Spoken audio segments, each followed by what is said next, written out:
lot of times when you see some of the most gruesome crimes that appear like this person had to have done this before, then you realize there's multiple causes of death. They're very inexperienced. So that's why you're seeing this didn't work. So they're trying this, or they're not really, they've never killed before. So they don't realize the damage that they've done is enough to kill somebody. So it's overkill. So these are all the things you're trying to assess when, in what I'm going to say, it's not easy, and you're not always going to be right. It's really just trying to compile all the available information into, into this assessment.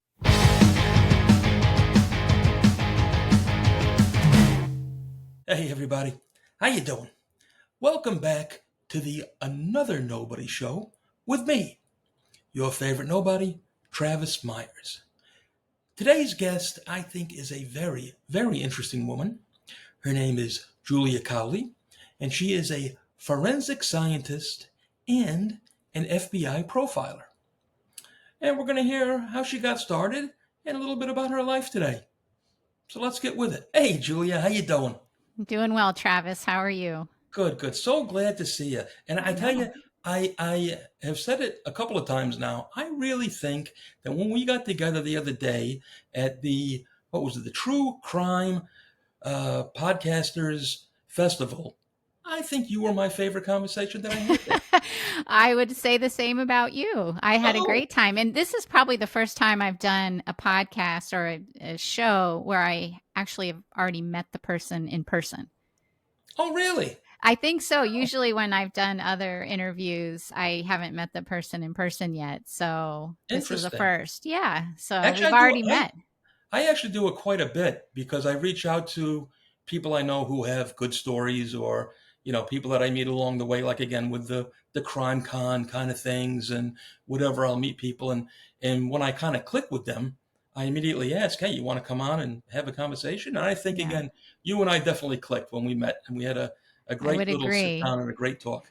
Yeah, and I appreciate it. It was my first podcast festival, so to speak, that I'd ever been to. I didn't know what to expect, and we met early on, and it was a great evening to talk with you and your wife. I had a great time. Yeah, it was a good festival all the way around, and it was very good. I was exhausted afterwards.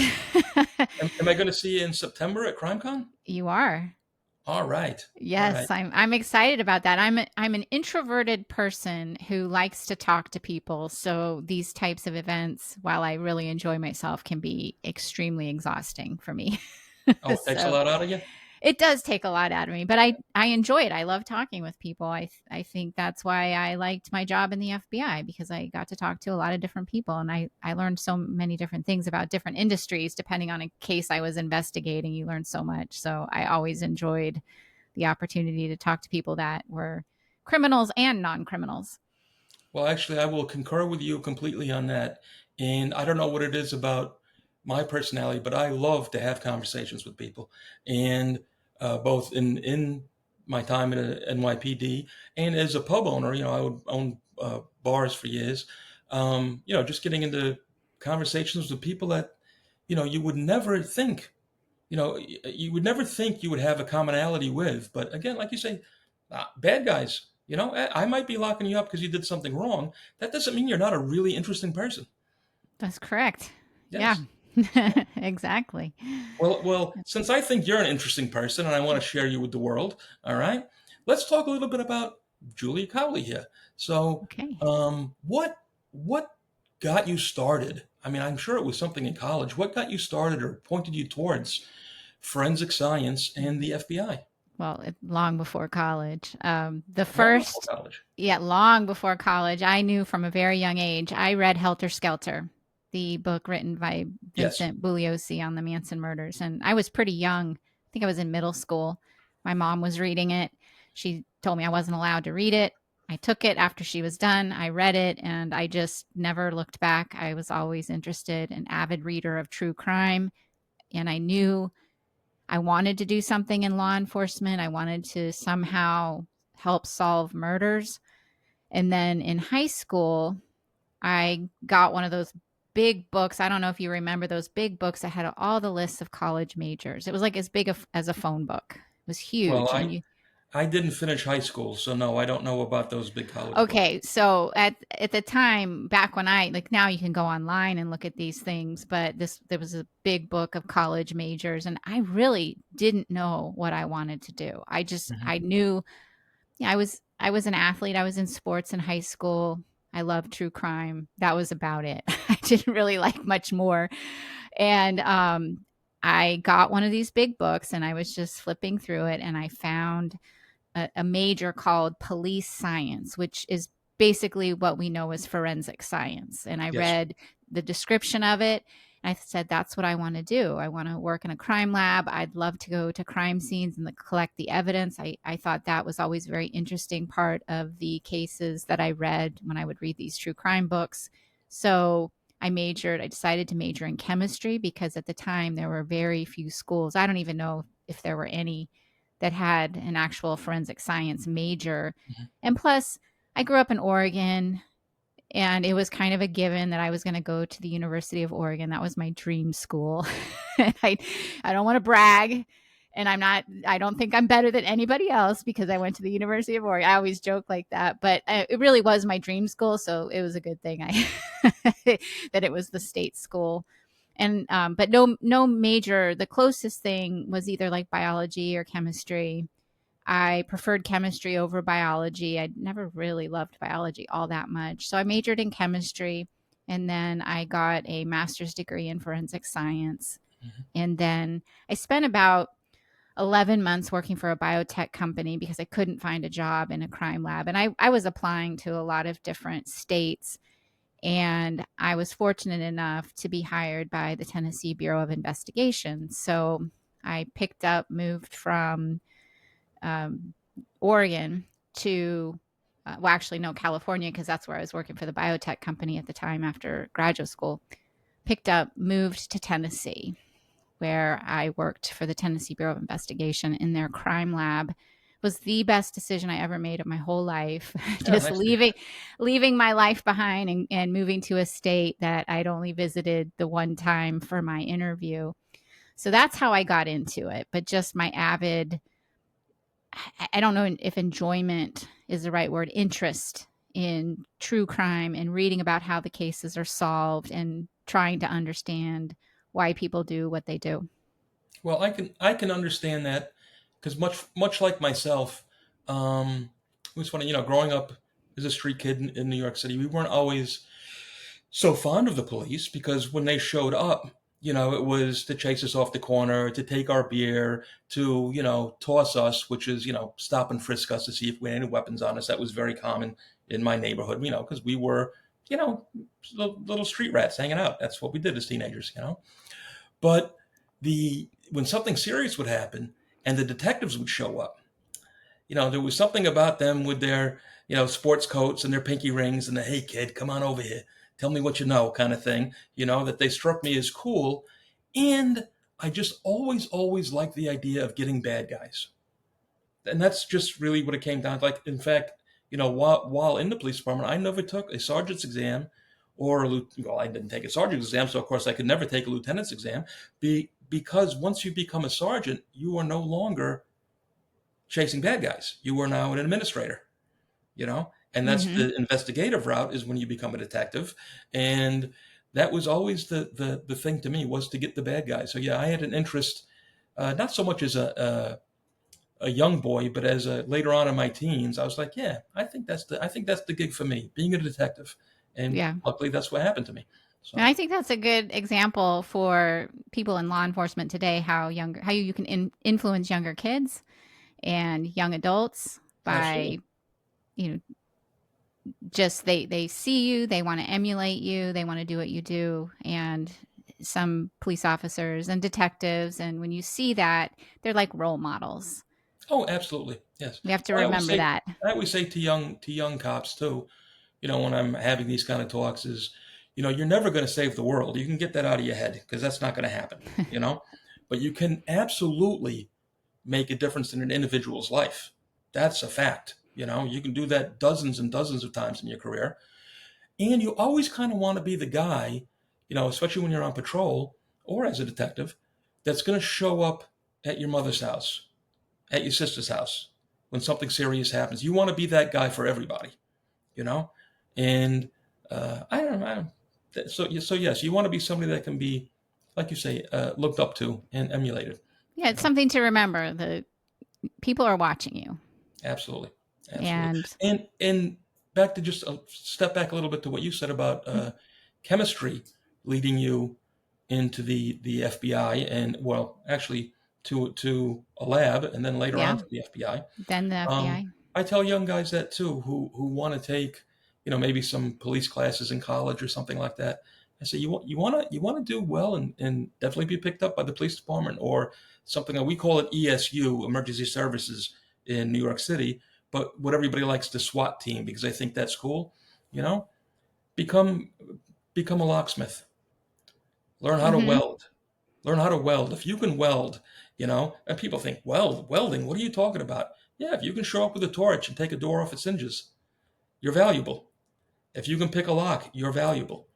Now you're Right. giving something to the police department that it needs, as opposed to having to train you for or send you to school for. But Yeah. I think that's a good way to look at it. To have a skill that's absolutely, unique that you can offer, whether absolutely. it's a skill like that or a particular background or career that you have that's different than maybe that what other people have. And but the one thing I'd also say is make sure you enjoy it. So, Oh, if you absolutely. enjoy it, you're going to be good at it because you're Yeah, going to you'll shine. You'll shine. yeah, exactly. And But that's you're what you're that's with any absolutely job. right. People that Yeah. hate their jobs are never good at their jobs. That's That's a true. simple fact. That's- Yeah. Yeah, that it doesn't help. So you ended up landing in Tennessee, Right? okay, working for the state, Yes. and then what And brought you to the then FBI? I had a coworker and well, first of all, I was true crime books because I read a couple books at the time. I read The Blooding by Joseph Wambaugh, which was Mhm. about DNA, that's what led me to the lab. And then I read Mindhunter by John Douglas, which was about his career in the FBI as a profiler. And I got interested in that. So my interest in the FBI was piqued very much by John Douglas. And also, I have to say, by The Silence of the Lambs. I, Ah, I interesting. really love that movie. It's one of my favorite movies to this day. I saw that. I saw that with my wife when we were first dating, and her parents at a movie theater in the Bronx when it first came out. So I Yeah, remember it well. I I've watched it so many times, but there was one time where I was at my grandmother's house and she insisted on seeing it because it had won so many Academy Awards, and we're like, no, grandma, no, no. And she was insistent. You really didn't say no to grandma.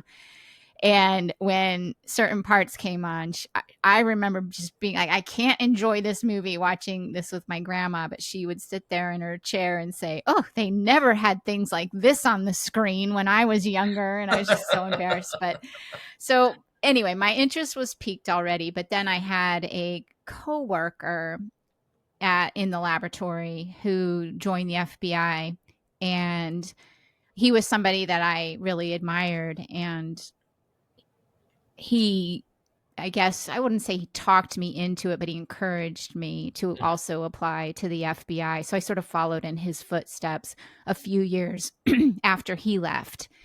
And that's how I ended up in the FBI. I think I probably would have ended up there eventually, even without his encouragement, but he really just motivated me. And Okay, he helped me through the application process, like explaining what I should expect, and then I think that was really helpful. cool. All right. So then Yeah. you what is it? Quantico? Is that where you went? Yeah. Went to Quantico training, which at the time was 16 weeks. And Hmm. it's a combination of classroom, defensive tactics, firearms, tactical vehicle operations. It's everything, you Now let know. me ask you. So you're being hired for a specific talent that you have, like Hmm. many people in the FBI or the CIA or any of these things. People think you're a cool FBI agent or CIA agent. Like you're some kind of secret agent type person. But in reality, quite often, you can be an accountant, and that's the Yes. speciality that's needed. You know. Yeah. Um, so you're hired for this, but everybody takes the same uh, uh, courses. Yes. So they're all different backgrounds in the It is like a FBI. simple FBI academy that everybody does the same thing, and then you go into your Yes. specialties afterwards. Yes, Yeah. exactly. And but so I shouldn't say exactly. So you have the academy where everyone gets the basic training. And Hmm. then during the academy, you get your assignment, what field office you will be assigned to. Once you get into your field office, and I would tell you, the FBI, as much as maybe I was hired because I had this science background and eventually I knew I'd want to be on an evidence response team. The FBI doesn't really care what No. your background. No, generally not, unless it's something so specific and so needed. And even with my background, which was somewhat unique, it still wasn't just this high priority need. So it's really the needs of the Bureau. So, whatever office you're going to where they happen to have vacancies on a squad, that's where you're going to go. Mhm. Typically, as a new agent, you're going to get assigned to something that you may not think is a right fit for you or what you had Sure. hoped for. So, when I first my first assignment was to the Boston division. I was assigned to bank fraud. And I had no background, no financial background. I mean, I had a lot of math courses when I was in college because I was a chemistry major, but I really didn't have any financial background, didn't really know much about banking. But that's where they had the opening. That's where they put me. I thought I would have been better suited for a violent crime squad because of my background in going to crime scenes and processing homicide scenes and things like that. But the Bureau had uh, something else in mind for me. So Yeah. you just, and when you join the FBI, you sign on the line that you will take any assignment that you're Yes. given. You don't have really a choice. So I knew I could very well end up on a white collar squad. That was a very high priority at the time. And I did. So, and there's one way, there's, I guess, two different ways you can approach that. You can be disappointed and that reflects in your work, or you can embrace it and do your best and be an optimist. And I chose to do my best It's the because I, same. yeah, It's the you same know, in the military or in the police, any police department. You know, when you show up, it's a matter of, are you going to be a good soldier and do what you're told? Are you going to be a good cop and, stand on that corner in the rain for hours at a time because that's what you're told to do? And if you back to what we said before, if you enjoy what you're doing and you understand where you're going, you'll shine and you'll do well. You know. yeah. Yeah, and I just chose to try to have a positive attitude. I tend to have a positive attitude about most everything. Well, maybe not everything, but somebody once called me the happiest cynical person they ever met, and I think Ah, that's probably a pretty good description of me. I like it. Yeah. But yeah, so I got on bank fraud, and I spent about 3 years on that squad. It really was a great experience. I learned how to work white collar cases, be very detailed, do document cases. At the same time, I joined because of my background in forensics. I didn't have to wait for any probationary period to join the evidence response team. So I was picked up by the evidence response team right away. So I was a brand new agent on that team, and which is not that's unusual. Mhm. But I think that benefited my forensic background, benefited me, and it's a perishable skill. So they put me right on the team. They said you don't have to wait for 2 years before we pick you up for the team. So I was doing that, and I did enjoy it quite a bit. And then I got transferred to public corruption, civil rights, Mhm. and that was after 9/11, shortly after 9/11, where they disbanded the squad that I was on, and we all kind of got scattered to different squads. And the supervisor on the public corruption squad at the time, I guess, appreciated my attitude and requested that I come to that squad. And again, I think it's the most fortunate thing that ever happened to me because it was, I mean, not only a great environment with the people that I worked with, but there's a lot of diversity when you're working public corruption and civil rights. It's not just necessarily working, you're investigating public officials, but there are all sorts of different violations you could be exposed to, whether Mhm. it's extortion, bribery. I had a public official selling drugs. So it touched on a lot of different violations, and I just loved it. I spent several years doing that and Well, working on the evidence response team. that's another thing too. That the different things that you do really is so much more of an education. You know, where if you were really wonderful, with again, what was it that you wanted to do? The evidence collection. You know, Yes.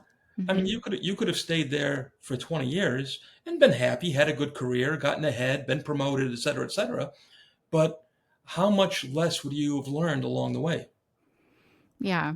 Yeah. I mean, there's something to be said for being an expert and doing that for your entire Oh no, career. like And, I and said, there's nothing wrong with it, yeah, but but it wasn't for me. variety is the spice of life. Yeah. You know, I did want a little more variety than, I mean, most of the time when I was in the laboratory, I was in the laboratory, and I really enjoyed when we get called out to crime scenes, and they weren't often. I mean, it wasn't like an everyday thing because we were called out to the real whodunits, and we were called out to the more rural areas of Tennessee where they needed assistance in processing a crime scene. So yes. it just wasn't something that was a constant. It was quite a bit. We were pretty busy, but I that was my favorite part of the job, Mhm. was going out and doing the crime scenes. And so the lab work became a little mundane for me, and I decided I needed a Here's little more something. Here's variety. something that our listeners might like to hear about, and I'd like to hear a little more about it, even though I think I have an understanding of it. But so the FBI again is the Federal Bureau of Investigation, and you handle federal crimes. However, you do often, like you just say, will be called in to assist on other crimes, especially in smaller municipalities where they have nobody to help them. Like I know within the NYPD, as large as we are, rarely do we. I've personally never worked with the FBI. However, many of my friends, my brother included, and different guys I know, once they were dragged into after 9/11 JTTF, Joint Terrorist Task Force, they worked hand in hand with the FBI all day, every day. They had FBI members or CIA members that were bosses for them. But what explained to us a little bit, okay, again, how a crime would fall to the local municipality first, but the FBI may come in to assist and or even take over the case. Yeah. So a lot of times we just may assist because we have technology to Correct. assist. So and a department may say, "Oh, can you do a cell phone analysis on this case?" Mhm. And but then there are other times where there's a crime, like for example, a murder in and of itself is not a federal crime. Correct. But if there's some kind of federal nexus, like the kidnapping's involved, or it crosses state lines, or the the wires used, like internet or Mhm. phone or mail, you have to have kind of that federal Sure. nexus to for the FBI to get involved, or you have to have a request from a police department that they need assistance because the FBI has technology or manpower that they may not have. So we will get involved at the request of other people. Now, certain crimes, just the FBI does take over a big terrorist event, for Sure. example, terrorist attack of some sort, mass murders. A lot of times the FBI will be involved in those as well. There's usually a federal nexus to Right. those that we have. We have the jurisdiction, Mhm. so a lot of times we just know right away. And certainly public corruption cases, bank fraud cases, anything that defrauds like a federally insured bank of some sort.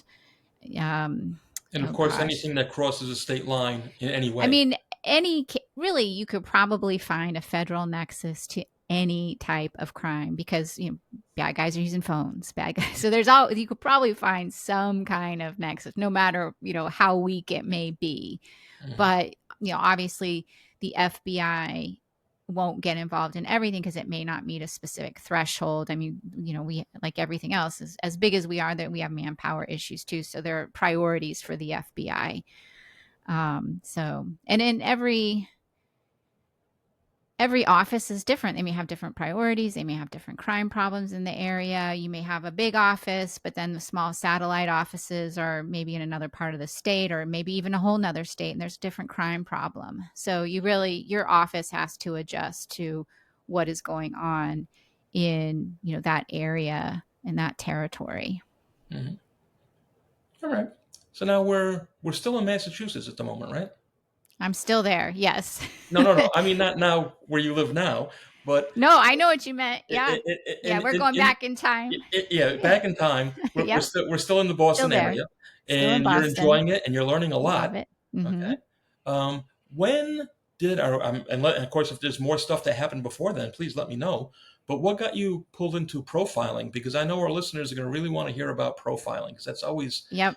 such an interesting topic, especially on television. You know. Yeah.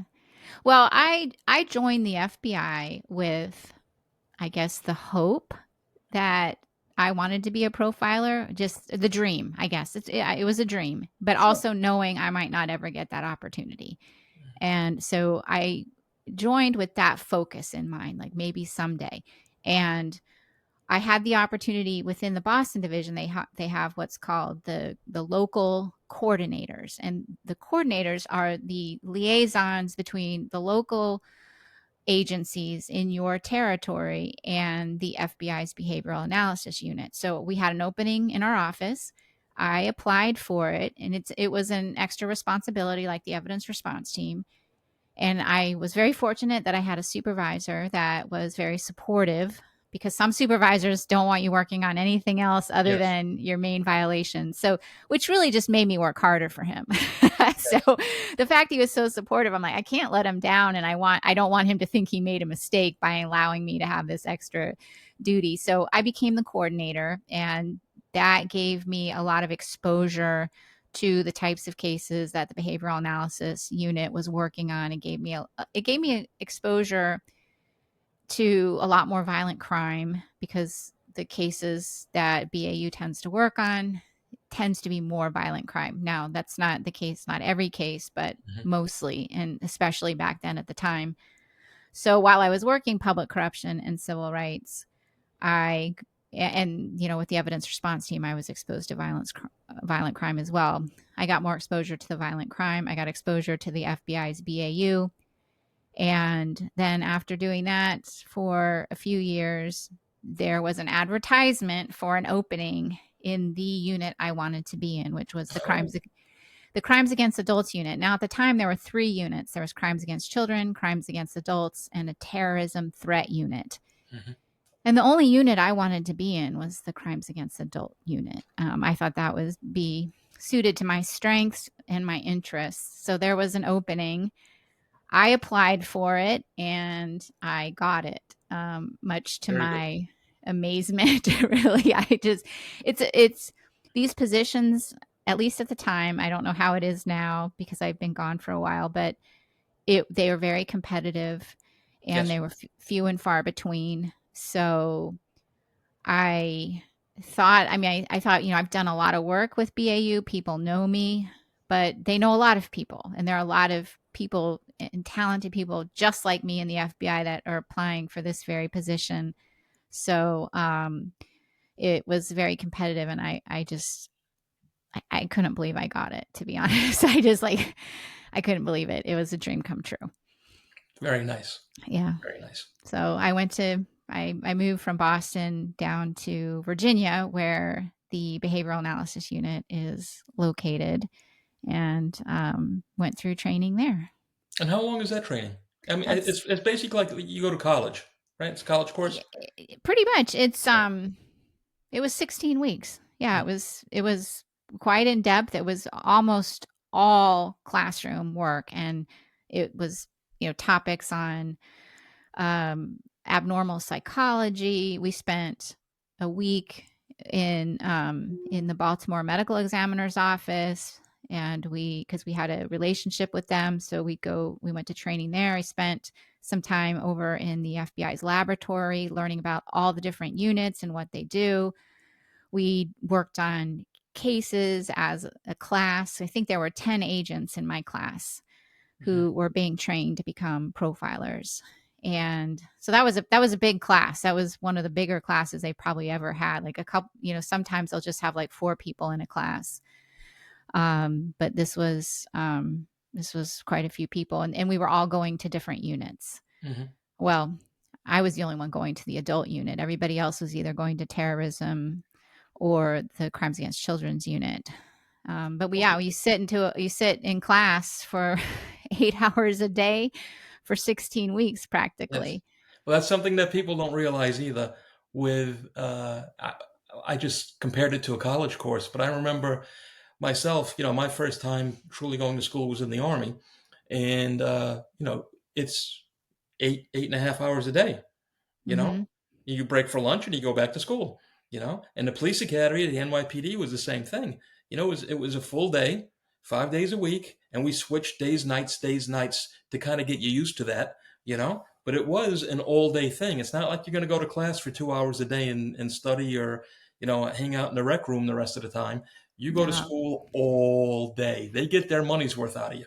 they do. And it's different than the academy because with the academy, there was also a lot of physical activity. You had your physical training as well, and you were Yes. out at the firearms range. And that truly was being in class, in Mhm. the classroom. Yes. Now, with that said, it went by so fast because we were being exposed to different types of cases. We were working through them, profiling cases, working with the mentors and instructors, and we had experts come in from the outside to train us on different aspects, like on abnormal psychology, on psychopathy. I mean, just all sorts of topics. Yes. And I found it was fascinating. Oh So it yeah. went Well, by pretty fast. that makes it go so much easier when you're really into it. Now, Yeah. and how much of this, because it's not all, we think of it, when I say we now, not as me, a police detective, but the public, okay, our listeners, so to speak, think of profiling strictly as being psychological, but there's much more to it than that. Yeah. I mean, I don't know that certainly you're trying to understand somebody's mindset, why they do Correct. what they do. But it's really applying your investigative background, not necessarily all your psychology background, but your investigative background. Now, some people that I worked with did have degrees in psychology, and there were people that worked as psychologists or had PhDs in psychology. That was not my background. Hmm. So my strength was my forensic background. But I mean, you're applying that. You're trying to, let's say, look at a case. I'm just going to take, let's say, a homicide and try to look at the interaction between the offender and the victim and try to draw information from that, such as what is the motive, and what and all and the whole case, the whole crime scene and everything goes into trying to make that assessment. What's the motive? What is the risk of the victim? Like, who posed this victim risk? So looking at their victimology, and then drawing from that, trying to determine what are the characteristics of the offender. Hmm. And what we mean by characteristics, yeah, we may look at, demographic type characteristics. We may look at, okay, what do we think the relationship is between this particular offender and this victim? What are some personality traits and characteristics that we think this offender may possess that others may recognize?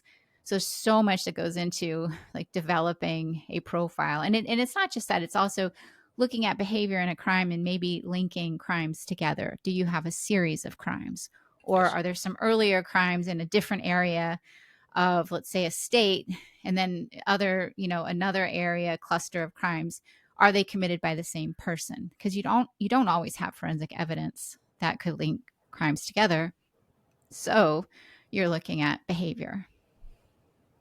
Interesting. Yes.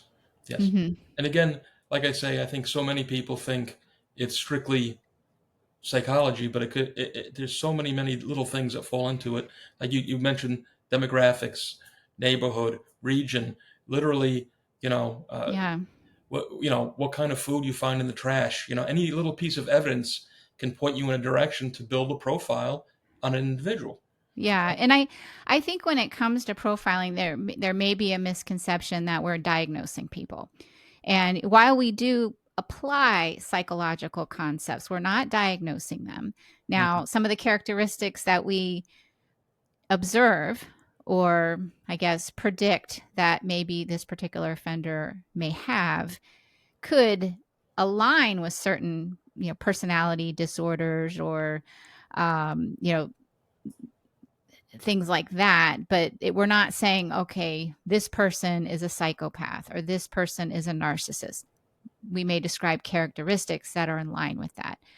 Correct. So we're not diagnosing.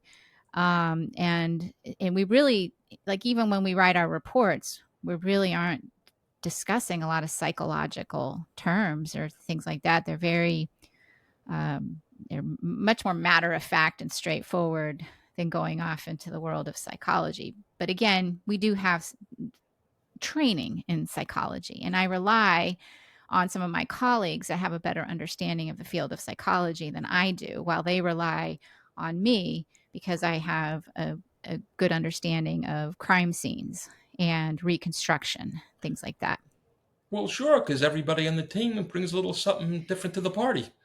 Can't do it by yourself. That's I right. found that you can That's you right. can maybe come up with a few things, but you're so much better off when you have additional people that are working together. I mean, this things that you don't think of, or they bring an Absolutely. expertise or an experience that I may not have.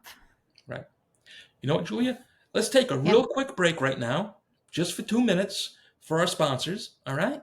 And we're going to come back and hear a lot more from you because I'm loving this conversation so far.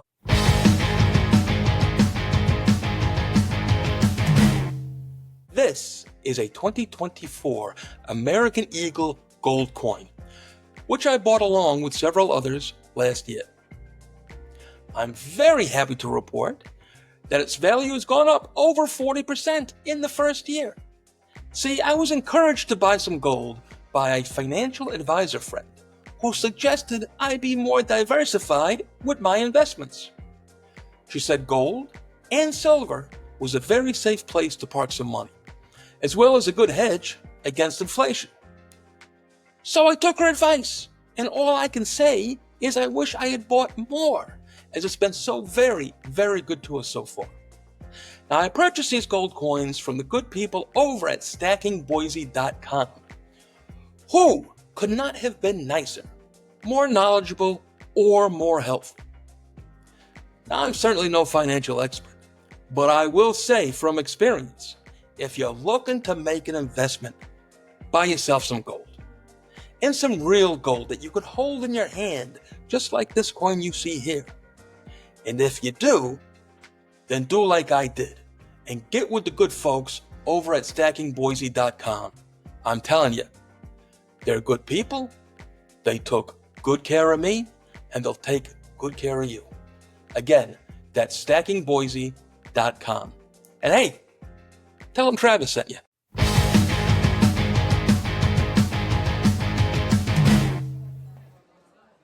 Hey, how you doing? Another nobody here, Travis Myers. This one's going out in particular to all my drinking friends out there, because I got a new favorite thing, and it's called Shanky's Whip, and it is magical. It's Irish whiskey mixed with a little caramel, a little cream, a little vanilla, and it's heavenly. What more can I say? I suggest you pick up a bottle. You can have it as a shot with a cold beer, like I like. On the rocks, it's great. Mix it with a little cola. I promise you, you're going to love this stuff. Next time you raise a glass, think of me, another nobody, Travis Myers. Hey, do the right thing. Hit that subscribe button so you don't miss any more of my nonsense. All the best, my friends. Buy our books! Hey there, true crime fans.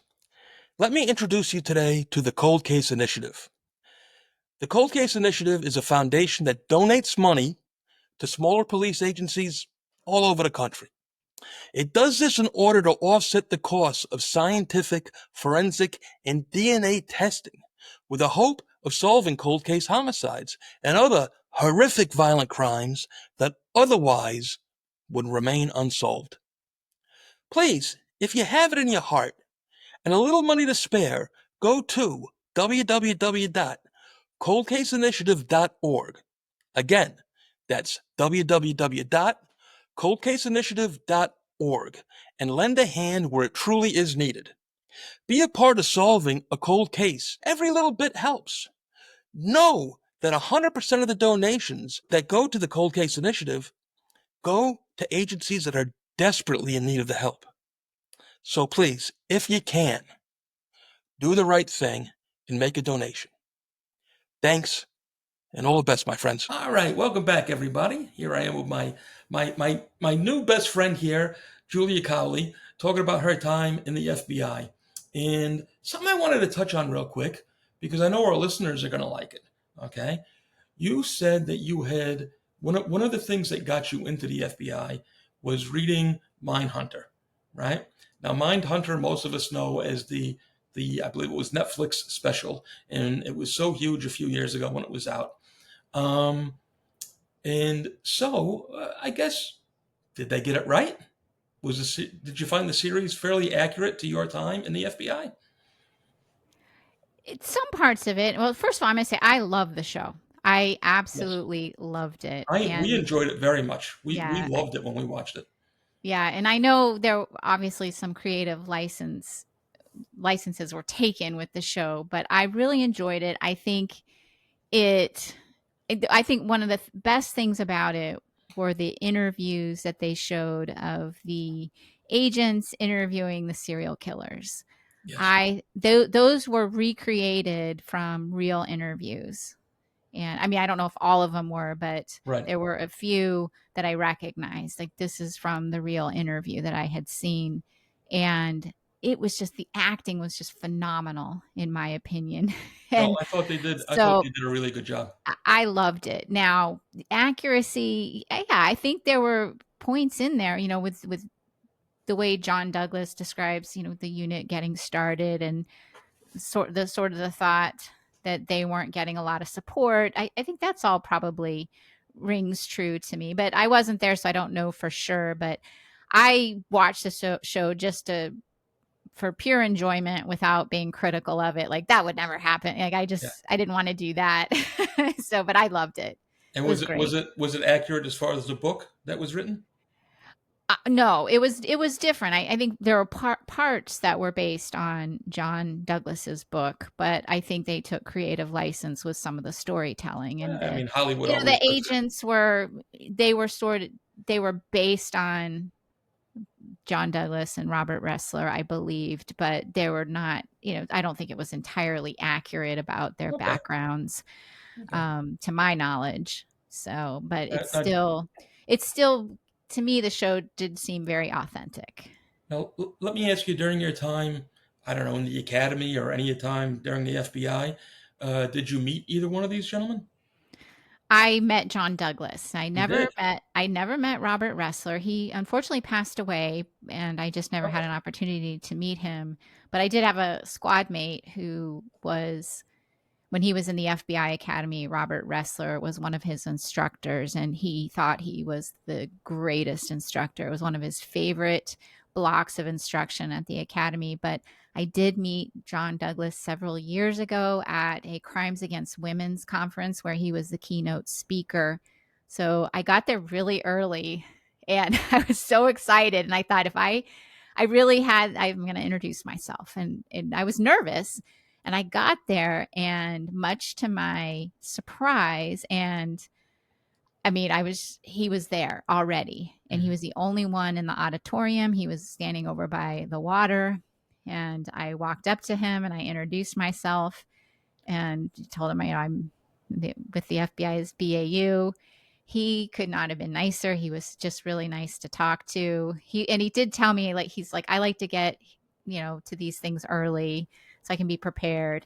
And I'm Yes. like, I'm just like that. I said, totally get it. So I was kind of profiling him. I thought maybe he'll be there early. And so I had maybe a 5 to 10 minute conversation with him. He was very nice to talk to and very generous with his time. And I said, well, I'm not going to bother you anymore.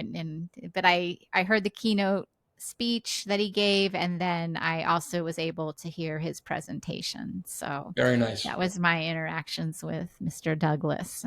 Right. And I,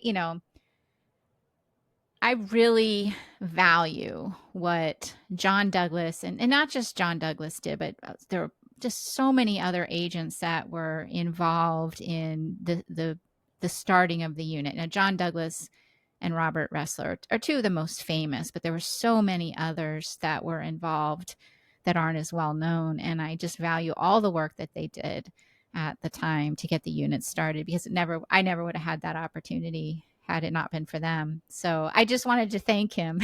Thank you Yes. for your service, sir. It was my honor to meet him. Good, good. Yeah, well, it's nice that it worked out that way, because you don't always want to meet your idols, you know?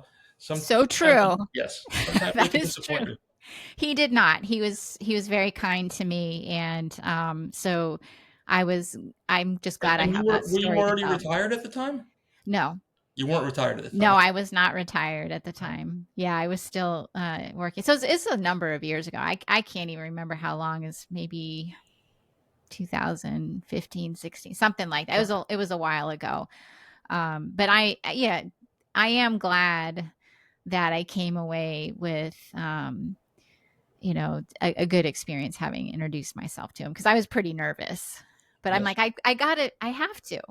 I would really kick myself if I miss this opportunity Yeah. to say hello and thank him. Now, back to your time, all right? We'll forget about your idols now. We'll go back to your time as as a profiler, okay? Because I know people Mhm. are going to want to hear this too. How many? Do you have any idea how many different cases you worked on as a profiler? If I tried to estimate, I'd probably overestimate. You probably overestimate. Yeah, I probably would. Now, it really depends on the case. So I worked on the case that was known as the Golden State Killer. I was the lead Yes, profiler on that. I know that. That case, Yes. yeah, that case in and of itself had, let's see, probably 100 or so cases in the case itself. Like, it was like I wasn't just looking at one homicide. I was looking at 12. I wasn't just looking at one sexual assault case. I was looking at 50. Yes. So that, and then combined with the burglaries that I was looking at, that the investigators at the time didn't know for sure, or didn't know, I guess they were uncertain if they were connected to him, if it was the same Hmm. offender. So that case just had so many cases within that big case. And then I had several like I said, single homicide cases. I did work some white collar cases as well, because of my background, and most of those cases were providing interview strategies of potential subjects or witnesses in cases like that. Well, again, You back know, to what we were saying before, how profiling isn't, the public, so many of our listeners believe that profiling is almost strictly wrapped around serial killers, which it is not. That's, first of no, all, there's very few serial killers. That is a tiny, tiny amount. But yes, you would even use that for white collar crimes. If it's an unknown perpetrator, you have to build a profile to kind of help point all the investigators in the right direction. Correct? sure. Yeah. Either that, or who it is and you need to interview them, Hmm. and you want to have the best strategy to make them vulnerable to Hmm. you and providing information. And you don't want to you need to know a lot about them, Yeah. and you don't want to approach them in a way that's not going to work or resonate with them. So we would do personality profiles of subjects, witnesses in white collar cases, and provide those interview strategies to investigators. But yeah, you're absolutely right. Serial murder is a pretty rare occurrence, Yes. and so most of the cases that I worked on were not cases of were not series. Yeah. But I would say the FBI's BAU probably sees more serial murder cases than anybody in the world. So I've been exposed to Sure. more serial murder cases than most people or investigators would be. But the majority of my work was just, I would say, single homicides, And that how unsolved colder cases. well that That you actually just took my next question out of my mouth here. So with a giant one like the Golden State Killer, but with so many others, I would imagine that many of them, they are cold cases. They've been dead for quite some time as far as the local municipalities are concerned. And I can only imagine, as a detective myself, it's much, much harder to start. Again, on your end, you're trying to build a profile. You're trying to seek out who all the other agents and detectives and police should be looking for. But is it harder, or are there benefits to the case being that old on your Yes. end? Yeah, You get what I'm sometimes there are benefits to having a colder case because more investigative work has been done. Sometimes if a case comes to the BAU a little too early, we send people back out saying we need you saying? to do this, we need more victimology, we need to find out this information. But by the time, if you have an older case, there's often, forensic testing that's been completed and there are results. There are the victimology has been well developed. Yeah. Hmm. The certain alibi people who have been alibied, we can rule them out. And we're not, and when we're doing a profile, we're not necessarily looking at suspects and ruling them in or out. We're building the profile and then we give it to the police department and then they overlay their suspects. It's kind of the best way to do it. Now, a lot of times we will know who their suspects are, but you really do have to block that out because you don't want to get tunnel vision. But yeah, there is a benefit to older cases. And not only that, you have cases that can benefit because of development of technology or because relationships change. Like, investigators Yes. may get a cold case and they're like, okay, I'm going to dive into this. And they go back and they interview people that either were never interviewed to begin with, or they, so much time has passed and that person may be in a much different situation in their life and they may have information they wish to provide now that they didn't want to provide Sure. then. So there are definitely benefits to the Now cold that happens cases. so often with a homicide where, you know, everybody's, as we say, D&D, deaf and dumb at the Mm-hmm. scene. Nobody knows anything. But as time goes on, as years pass, as people move out of the neighborhood, they're no longer afraid of the individuals that live in their neighborhood. Right. Somebody has passed away that we're afraid of. They're divorced and now they hate their spouse who, you know, they can rat on, or at least, or Absolutely. at least say they were involved somehow, which leads, it's always a stepping one step to the next direction. And sure, time that's what I was curious about. That on your end, a cold case may actually give you more information than, well, you just said it. You answered it Mm-hmm. directly. Yeah. What do you do now if there is a current case going on? Run us through, when I say us, again, our listeners through, how do you begin to build a profile? How do you put a profile together? Kind of Well, a step by yeah. step, if you will.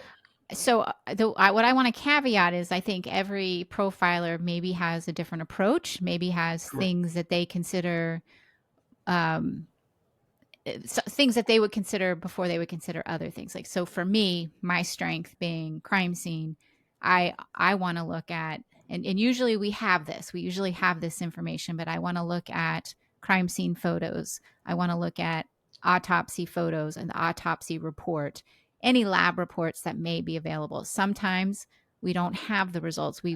For example, we worked on, I'm trying to think of a case. We worked on a homicide out of San Francisco. It was so early on that it was clear the offender very likely injured himself and his blood was in the victim's apartment, but we didn't have the results of the DNA. So we didn't know for sure. So you're blindly and assuming that's likely the offender's blood. But that's where I start. And that for me is my strength, is like trying to piece back together what actually happened here. Hmm. Is this, does this appear to be something that was planned? Does this appear to be something that escalated, didn't start off as a planned homicide, but it escalated that because of a fight? And you're taking all that information, the crime scene photos, the injuries to the victim, the laboratory res- reports, the area that's involved, the victimology. That's the other problem. When you get a case a little too soon, you may not have a full picture of the crime victim. Hmm. We ask a lot of questions about victims because, and it's not to victim blame, it's not to shame or or in any way be disrespectful. It's not why we ask the questions. We ask the questions because the more you know about your victim, the more you know about your offender. We want to know everything Absolutely. possible, because Absolutely. that's telling us where in their life they had a risk. Are they high risk? Are they Hmm. low risk? What kind of, and that may inform us where their, risks in their life came from. Hmm. So that's really important. So those are the areas I really focus on, and I think are absolutely, I don't want to say absolutely necessary because sometimes we don't have them, but are the fundamentals for me for trying to start building a profile. And really, I'm really trying to at very first try to determine, does this seem more planned? Does this seem more random? Yes. Does there appear to be escalation here? The other thing I'm looking for, is there more than one cause of death? Was this an offender who was inexperienced and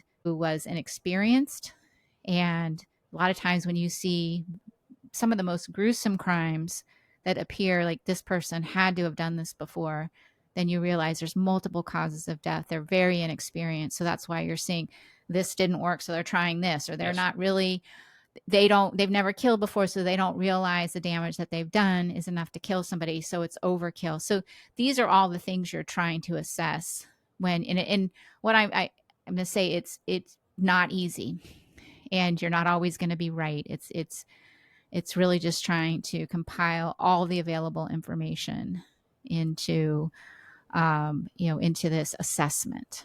Correct. Correct. No, I mean it's basically exactly what any detective does on any case is, you have to compile as many facts as you can. Many of Mm-hmm. them may be distasteful. You have to ask so many questions again, and many people may find them off color or distasteful also. But if you don't know, how in the world are you supposed to do your job? Yeah, It becomes an yeah, impossibility, you know? exactly. Yeah, if there's a big gap in victimology, you may not know that they had this risk level Sure. over here. But then there are times where you do victimology and they're very low risk, and usually that means, well, it's probably someone close to them because Yes. they don't have a risky lifestyle. They're not exposed to a lot of danger, and they don't put themselves in situations where they could be victims of violent crime. But that's also not always the case. There are times where very low risk victims become victims of opportunity, Yes. and so you're assessing every bit of information that is available that investigators can uncover.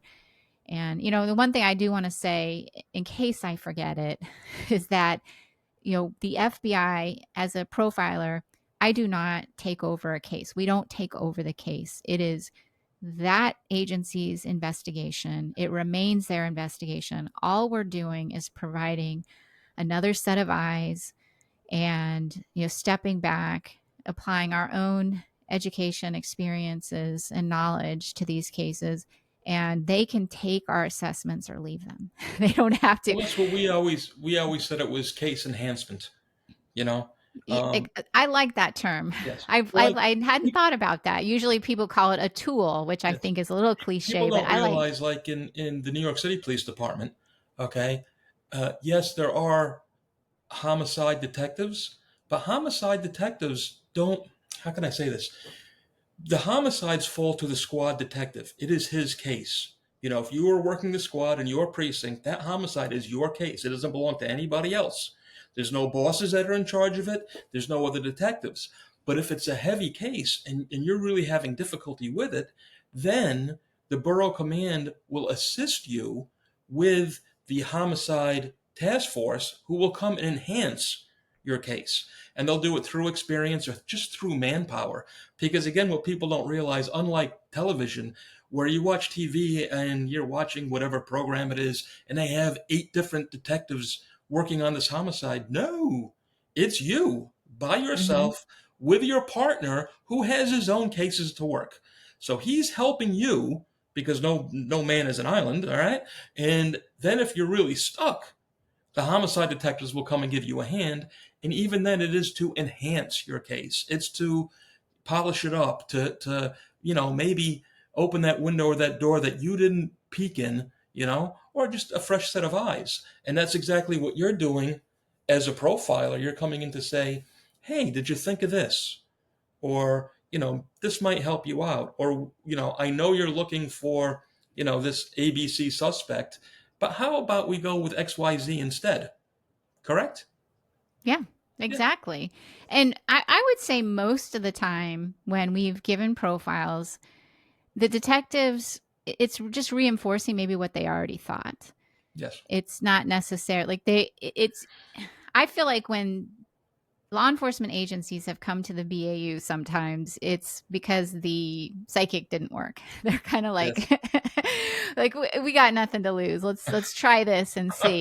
Yes. So we're sometimes a last resort. No offense taken. Sometimes we are a last resort, but many times I find that we are just and we're not just trying to agree with them. Like Yes. we really do we have a lot of strong opinions when it comes to detectives. They may have a specific suspect and they want you to validate that. So we're not doing that. But we take into account certainly their expertise, their knowledge of their area, the crime problems, their intuition when they've interviewed somebody. We listen to that. But oftentimes, when we do a profile and offer observations, many times it's what they were already thinking. Yes. And it just helps to, I guess, conserve resources, help focus things for them, And you, and maybe think of things that they hadn't thought of. you just said a word that I want to kind of bounce off you too, and I may have even asked you this already, so I'm sorry to everybody if I did. But how much of your work as a profiler do you find is intuition and or evidence based? I mean, like anything, a good investigator, period, regardless of what it is, there's an awful lot of experience and intuition that goes into it.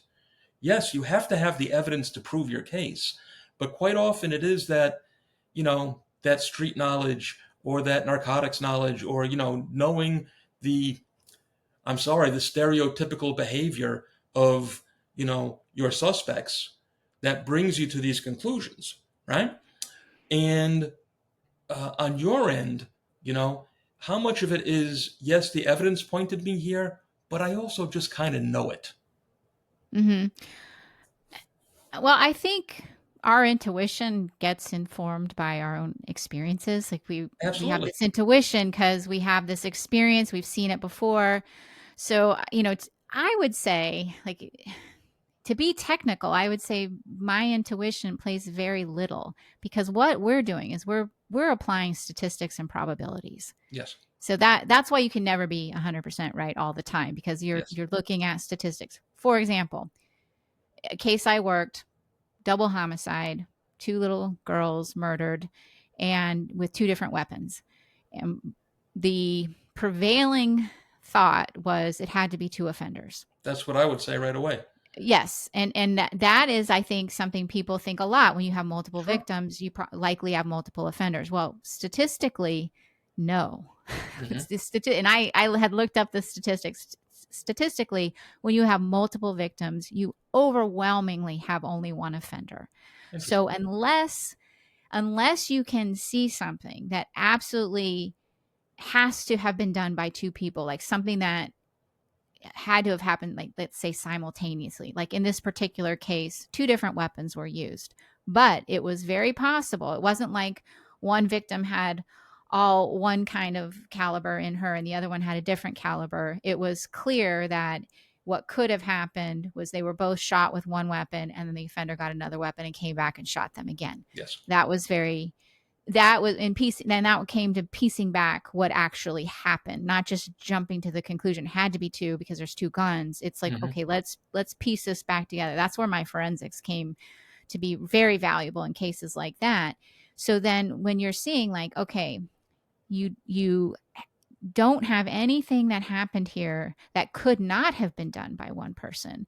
So therefore, statistically, it has to be one, or not has to be, it is most likely one Most likely. offender. Correct. Most likely. And so, that my initial response, just based, before I had any training, before I had seen a lot of cases, I might have just said, my intuition tells me it's got to be two people.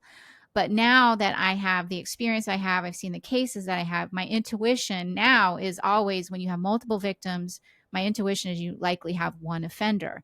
Now, that could change as you look at the evidence in the case, as you look at the dynamics of the crime scene, that could very well change. But I would always default to one offender if there's nothing that suggests you had to have two offenders or more than one offender. Mm-hmm.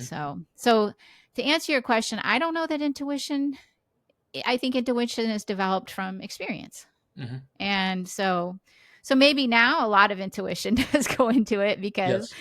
I'm pretty old now. So I got a lot of intuition. My intuition has evolved based on experience and exposure to different cases and to the research that's out Right. there.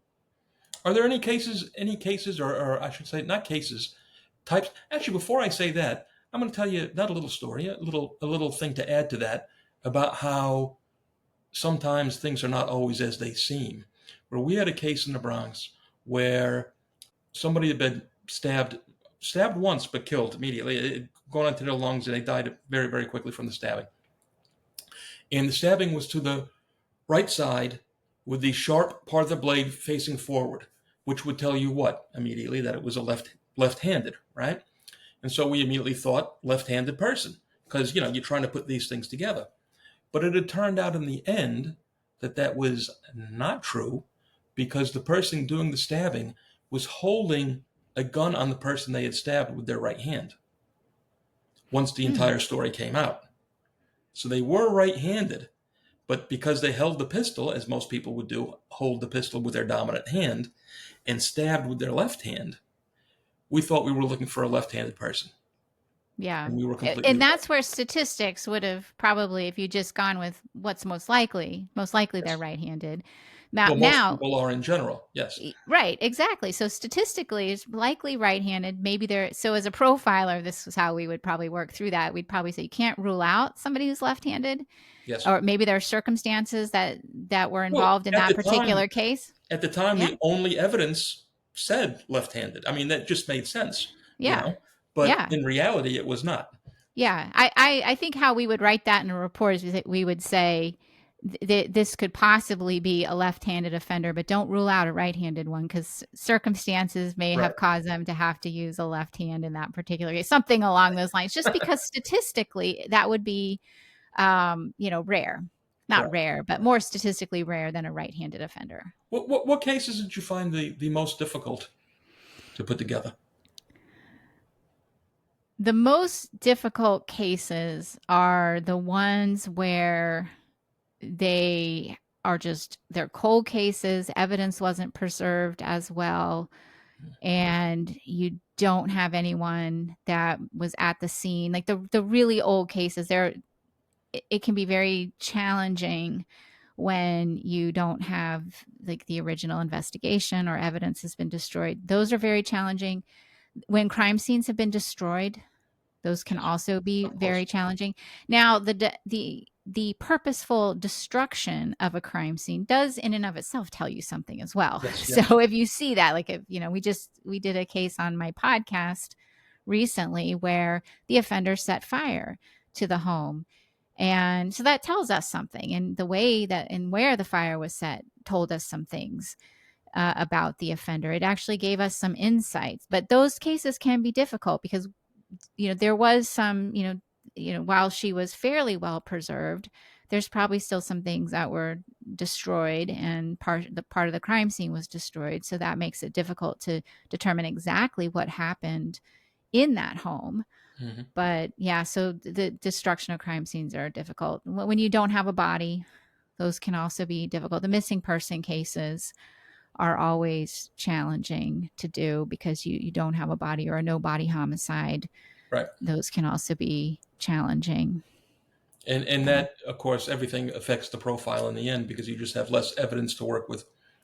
Yeah, yeah, and if law enforcement who's listening to this, if they've ever read any of our reports, we always there's a lot of caveats in it. Like, Yeah. well, if we get more information, our profile could change. It, Yes. Yes. Yes. it's only as good as the information that we have at the time, and it's coming from a hard science Right. background, Sure. it can be challenging for somebody like me that wants definitive answers to not Hmm. have those, and to say Yeah. we You may always got. never You always got to have throw them. that disclaimer in there. Yeah. Save face.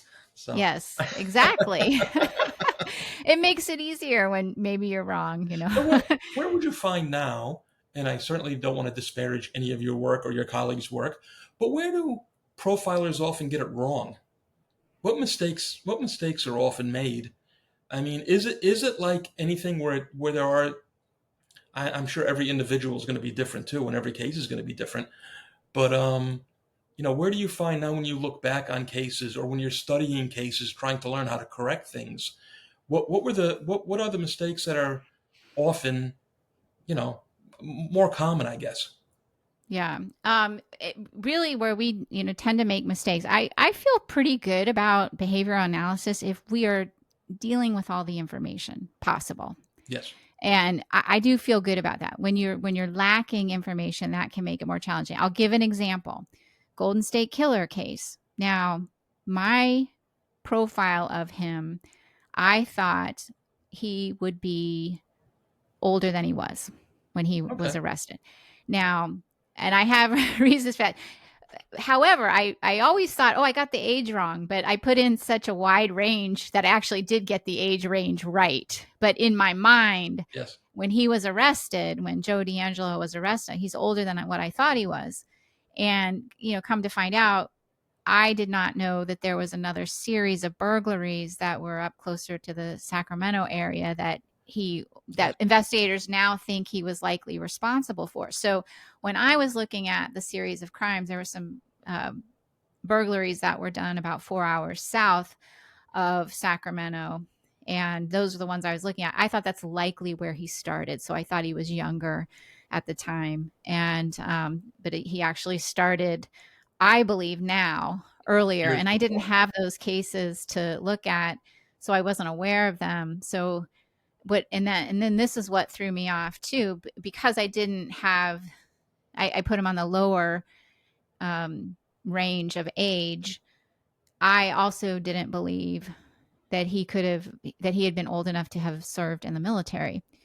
And there were a lot of aspects to the crime that suggested he at least had a strong interest in the military, that he Right. may have had some training.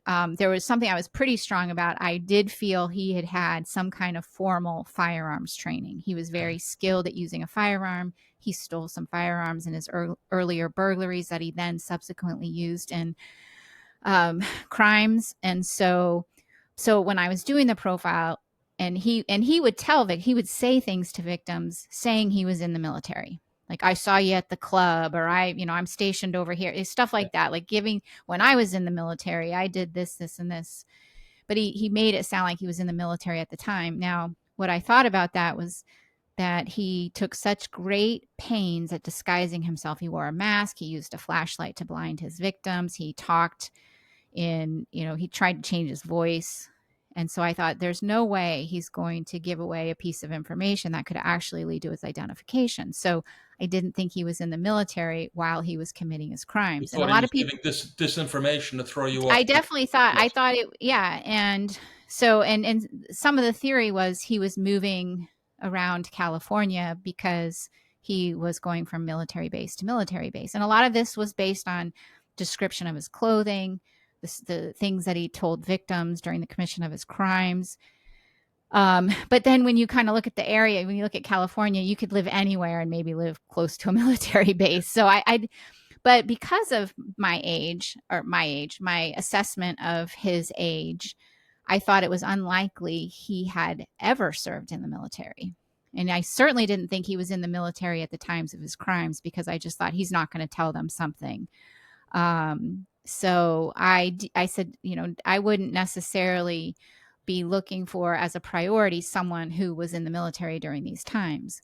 Now, when he was arrested, I was surprised to find out he actually had served in the military many years before. Yes. You know, had I had information that his crimes may have started much earlier than I knew when I was doing the analysis, I might have said he might have served in the military at some point, but I didn't think he was in the military when he was committing his crimes. So that's how you can get things wrong. And that's why you have to caveat this could be wrong. Don't Yes. rule out. If you have a good suspect that doesn't fit a profile, do not rule them out. Prioritize them. You prioritize, this guy fits this profile really well. Prioritize him until you can rule him out, but don't rule somebody out just, because they don't fit a particular Correct. profile. Yeah. Exactly. So that it was a person, a case I personally worked on that I know, I didn't get that right. Something that I've said many times, and I find the problem with detective work, investigative work, which is somewhat similar to what you're saying, and I know we chatted about it a little bit before, was confidence. And what I mean by that is, yes, you obviously, when you put the handcuffs on somebody, you want to be confident that you're right. But quite often, believing somebody is guilty before you've checked every box and just investigated and investigated and investigated, unless it's glaringly obvious, confidence can get in the way. Do you Oh understand yeah, what I'm saying? I do. Confidence, knowing that this guy is guilty, well, you might be wrong. So you better Yeah. be 100% sure. Yeah. And I that's where call that tunnel vision too. well, Like you're exactly. Yeah, so, you mentioned that yes. earlier about tunnel vision, where Yes. you key in on, I mean, anything, you know, name a thing that's going to pull you into it. It's got to be a man. Might not be a man. Right. It's got to be a somebody of a X amount of strength, or particularly fast, or able to climb a fence, et cetera, et cetera, et cetera. And one element of that story is wrong, and your suspect completely changes. You know, Mm-hmm. so Yeah. Yeah. I mean, it's good to keep an open mind. yes, It's good to remember you might not have all the information. So, and then, I have had cases where the investigators had a great suspect yes, and that did fit the profile. And I thought that could really be the person. And then it turns out it's not. yes, So but then, that's the case when I was talking about the double homicide of the two girls, they did have a pretty good suspect that fit the profile, somebody that they had already identified. And but ultimately it turned out to be somebody else who actually fit the profile much better. So but that's not my job to say that's your person. There's profiling cannot identify an offender and it cannot solve crimes. That's not what it does. yes, But then once they did identify this particular offender and they linked him forensically to the crime scene, so I felt pretty confident at that point. Then because of the profile and because we knew personality traits and characteristics, and we learned even more about him through doing a background on him, then they were able to do a very good interview of him. And he ultimately admitted to committing the crime. So that's very good. how, you can kind of use the profile to actually continue. It's not just here are the characteristics. Well, once you've identified someone, how do you use those characteristics to best interview them? Yeah.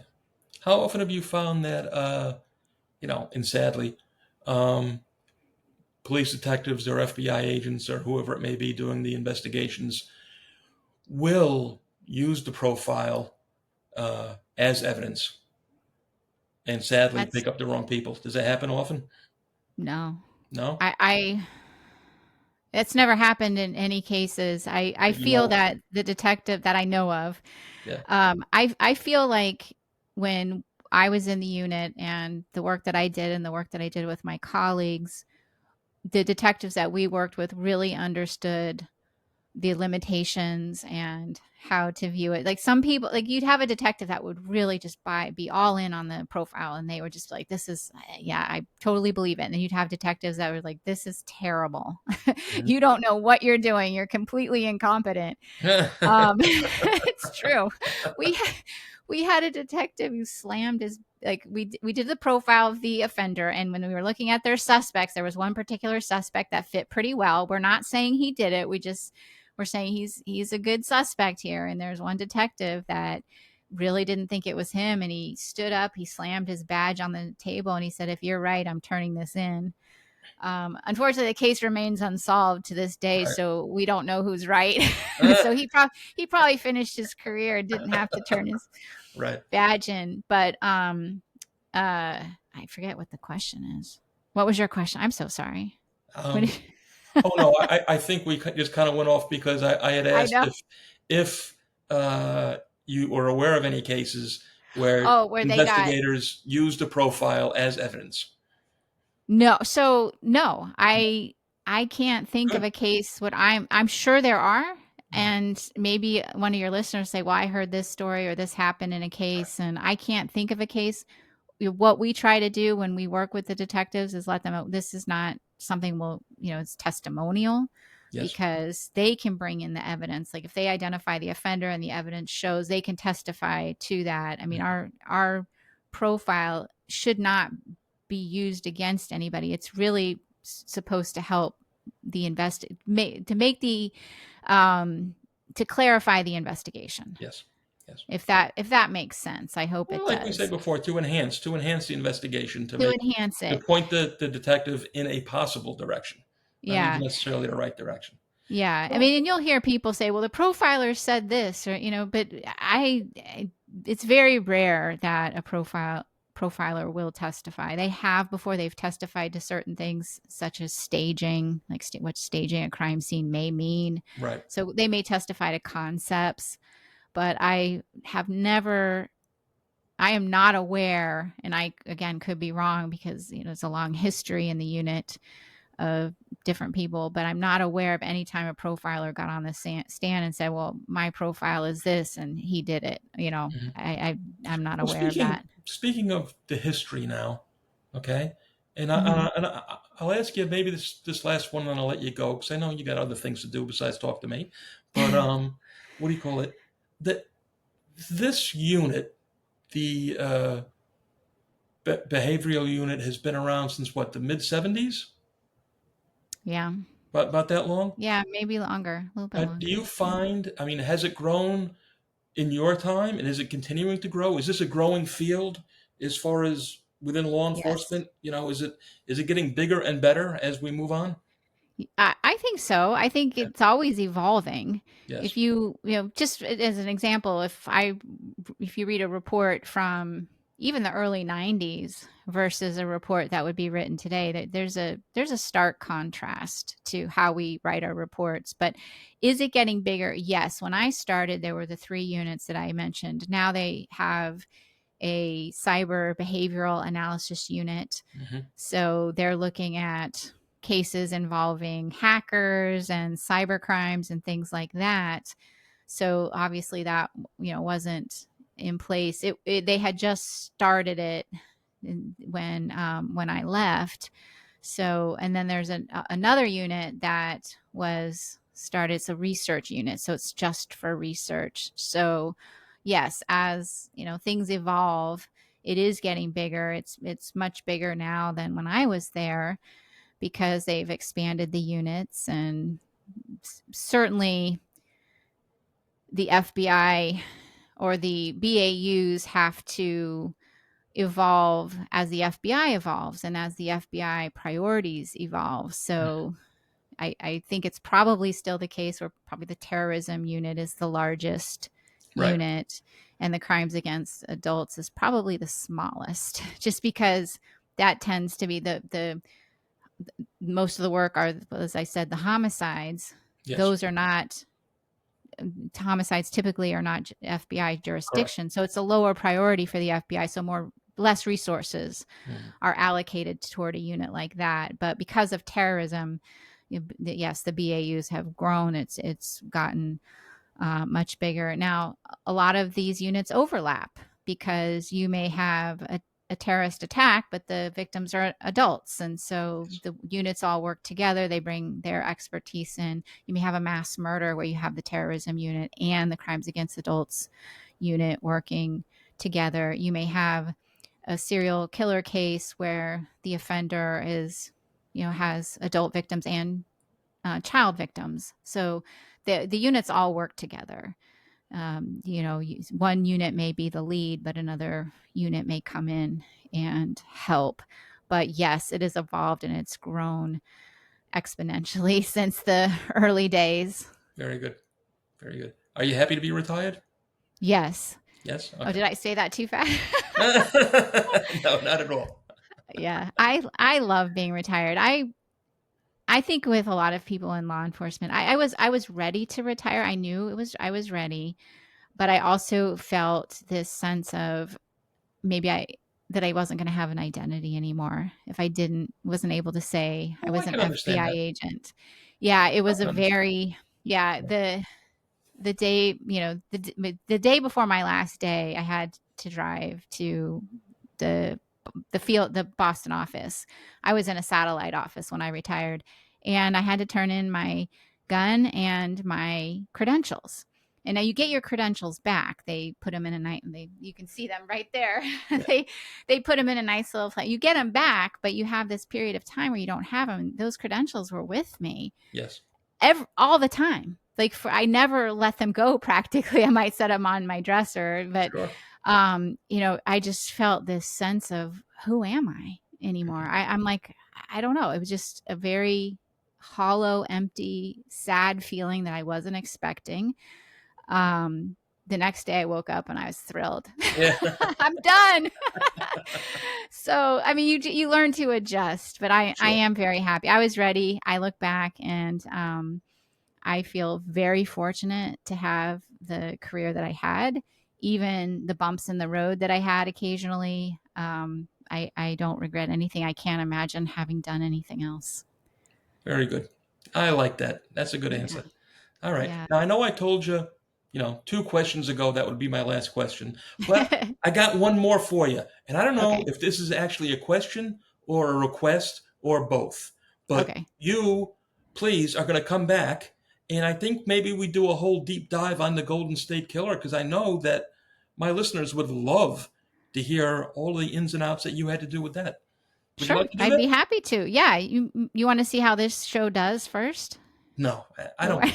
I like you enough. I don't have to worry about what they think. All right. I'd be honored to come back, Travis. I've really That would be enjoyed great. talking with you. Yeah, it's been fun. I'm so glad we met. Me too, Julia. You're a doll. Thank you so much for Thank coming you. on. And if I don't talk to you before September, I will see you in September down in Denver. Yes, you will. Looking forward to it.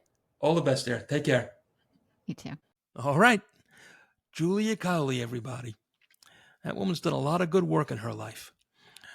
If you want to catch up with more from Julia, she has her own podcast called The Consult. The Consult Podcast, which you can find anywhere you listen to podcasts. Just like us, right here on the Another Nobody podcast, you can listen to me anywhere you listen to podcasts, as well as on the YouTube. Just go right to the For Boston's Media channel, and you'll find us there, where we post all kinds of silly nonsense for you to check out. So until next time, my friends, please hit that like, hit that subscribe, and we'll see you next week.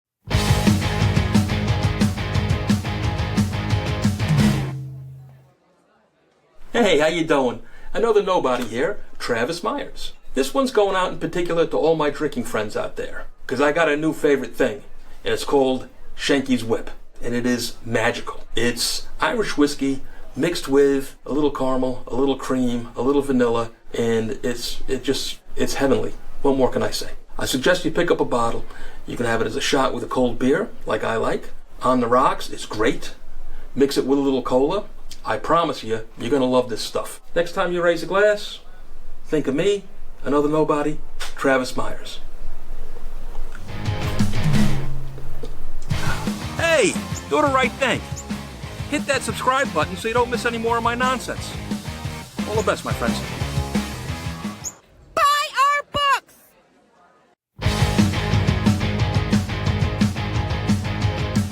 Listen up. This one's important. I'd like to try to encourage you, please, to give to the Stephen Siller Foundation, Tunnel to Towers, at T2T.org. That's letter T, number 2, letter T.org. Do good for those who've done good for you.